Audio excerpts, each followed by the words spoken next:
What's the deal, y'all? This your man King Eric, the media assassin, coming at y'all with another video. Be sure to subscribe, hit the like button for me, man.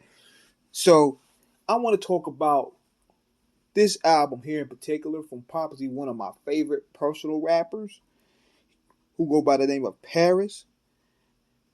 The Sleeping with the Enemy album that dropped in 1992 that had the government shook. I will put this album in the same vein as Death Certificate in terms of content, in terms of controversy, in terms of them pushing that line when it comes to political militant rap. But the difference is between him and Cube is Paris never switched up. He was still dropping albums. He's still dropping compilations. He never switched up his stance at all. And what I love about this album is he kept that same energy throughout. Y'all don't understand how serious it was when Bushkiller dropped. The album cover alone, which is here, it sent a shockwave through the government, man.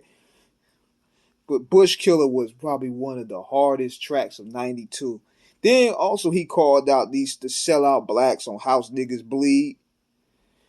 And it had and the whole album had that same kind of dark, but also had a funk vibe to it, which means that Paris and DJ Shadow, they did most of the songs.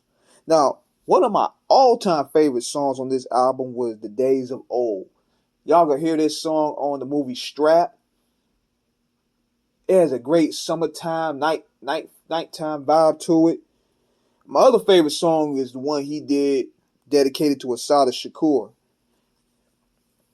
where he basically talked about her struggle from her being exonerated to her going and hiding to the government, the whole Panther struggle. This whole album is basically has a whole Black Panther vibe. It's not really a Nation FOI vibe or a 5% vibe, but more so the Panther vibe. And being that Paris is from Oakland, it taps into that. He also knew how to balance the album out. He had some great party songs like Long Hot Summer. He had some great feel-good songs.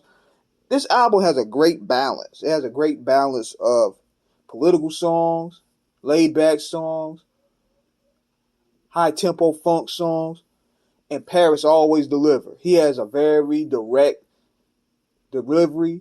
His tone is sharp, and you know it's him.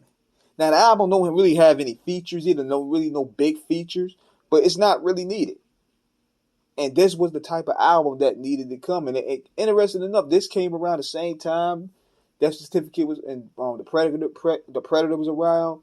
Ice-T had controversy with Cop Killer.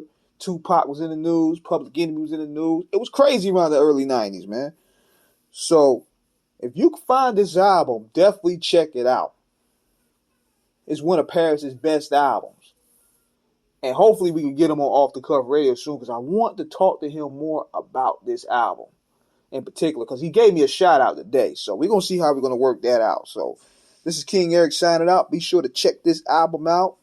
Sleeping with the Enemy. Holla.